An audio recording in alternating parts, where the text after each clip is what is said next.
All right, Greg, let's roll out that Ergohuman Gen2 model. This is the one, I think this is the combination you like the best, correct? Yeah, this would be my favorite combination for sure. We got the leather seat with the mesh backrest. This is, I think, overall going to be the most comfortable for sure. As far as build quality is concerned, I think all these chairs are fairly similar. I think actually Eurotech has done a really good job with their chairs. We've got a ton of Ergohumans that are out in the field that are honestly like 15, 20 years old right now. So the Generation 2 made some really nice improvements on things that I think were important. Number one, the seat became more comfortable. They flattened it out quite a bit. And actually they made the lumbar support so someone like Ryan could actually enjoy it a little bit more because it was super pronounced previous. Now you can actually kind of dial it back a little bit. And these arm pads are absolutely insane. This is about as close as you're gonna get to an Aeron arm pad. Widely adjustable too, so they're gonna fit you. But I'd say the only downside for this chair, for me personally, is, or not me personally, but for others, is if you're short. The seat just doesn't get low enough for shorter users. So if you're like under 5'6", you probably need a footrest. But for me personally, it's great, fits me great. I'm gonna go easy A on this one. Yeah, for me, this is also my favorite combination of the chair. I love that mesh backrest. The headrest is also really nice on this. You can adjust it. It stays where you want it to be, which is great. And Greg touched on this. The arm pads are amazing. That's a big upgrade from the previous version. They are probably the closest thing, again, to the Aeron, which has just this incredible padding, but they're right there.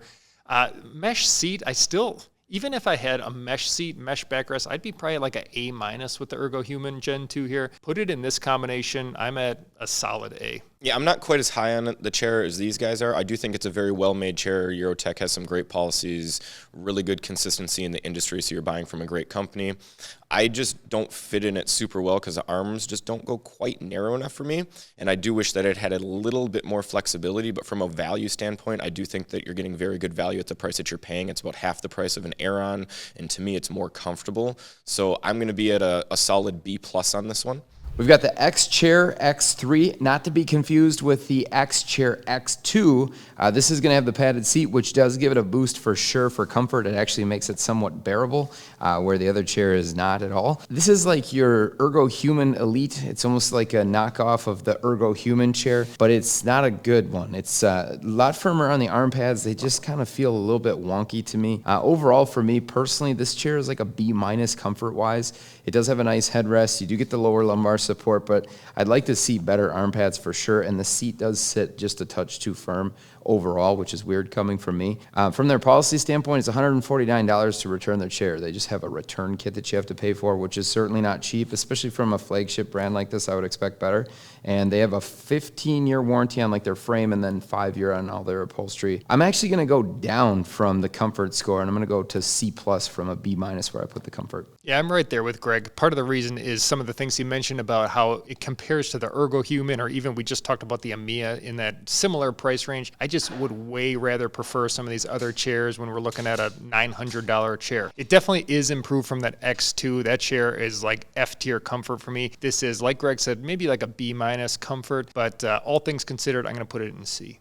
I'm at a B tier on comfort for this one as well. I actually think it's a pretty comfortable chair. The arms aren't fantastic, but I don't think they're uncomfortable. I do like the backrest quite a bit. I like the lumbar support. The seat's comfortable for me, and I like the material that they use. It's got like a little bit of a cushion to it, so it's a little bit softer than what you'd expect. And I think they did a good job with the headrest, and it's got a really deep recline. I also don't love that they charge so much for that return policy, but I do think that they got a pretty good warranty, and it feels like a well-built chair. I'm not going to knock it down for its policies. I'm going to kind of hold it where it is, mainly because it does have a couple features that people would buy this chair for specifically, which would be the massager and then the cooling and heating feature. Now, the massager is brutal. Do not buy it for the massager. You can't feel it. It doesn't do anything. I've never used the heat because I run hot in chairs, but the cooling feature is really, really nice. And so if you're someone that runs hot or runs cool, the heating and cooling features are really, really nice on this chair, and I do think it kind of bumps it up a little bit. So the amount that I would bump it down for the return policy, I'm just going to bump it back up for the cooling feature, and I'm going to be right at a B.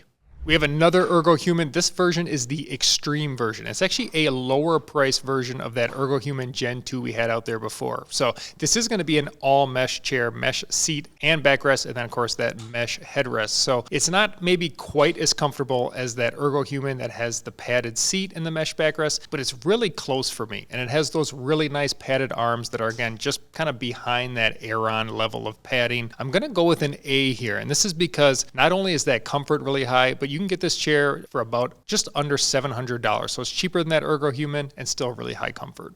This is one of those chairs where I kind of heavily got to lean into the value on this one. Like Robert touched on the end there, you can get this for like $600-700, which is pretty crazy. I mean, it's called Ergohuman Extreme, which would make you think it's the highest one in the lineup, but it's actually not. But in my opinion, it's actually more comfortable than the Gen 2. I really like the seat, even though it's an all-mesh seat. I think the armrests are great, and I think the backrest is awesome. It's a well-built chair. You're getting all the policies from Eurotech. They have a great track record in the industry. And so for $600-700, just pure value, what you're getting, I'm at an A+ with this thing. Yeah, the Ergohuman Extreme is extremely weird to say because it's not the actual like full-blown Ergohuman. It's lesser of an Ergohuman. That's why it's less money. So I don't know if we could say it's extreme, but it is really comfortable. I think that this chair does a lot of things really well, much like the Ergohuman, and you're saving a bunch of money. The armrests are just something that really stand out to me for sure. You got your forward seat tilt if you're a crazy freak like that and you like to do that type of stuff. And you've got all your other adjustments. It's a similar concept on their Gen 2 with their seat, so it has become much more comfortable. Again, similar to a remastered Aeron. I don't know if that's intentional or not, but for the value you're going to get from the chair, and we've got 60-day returns on it here at BTOD, and they're great warranty, I'm going to go B+ on this one. If you want to see how we rank all of the most popular chairs, head over to BTODtv to see our full office chair tier list. Click the link in the description.